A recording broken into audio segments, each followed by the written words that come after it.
Magandang hapon mga padaba, ito tayo sa San Jose de Lo Port area. Ito ang dagat dito sa Sabang, San Jose, Camarines Sur.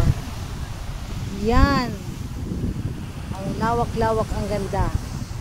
Mga padaba, pwede dito mag-picnic, lalo na ngayon ng paggabi, night swimming. Yan, maraming tao. Yan sila, nagluluto, diba? Then, doon din sa kabila. Ganda ng tanawin, fresh air. Wow, sarap ng alon.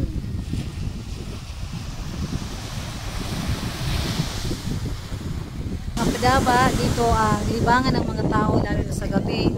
May mga inuman din dito, may restaurant, may hotel sa mga bakasyonista. Pwede, dito ang maraming nagtitinda dahil pasyalan na ito. Ayan mga padaba, Dulo Port San Jose, Sabang San Jose, Camarines Sur. Yan mga padaba, ang ganda ng tanawin ng dagat.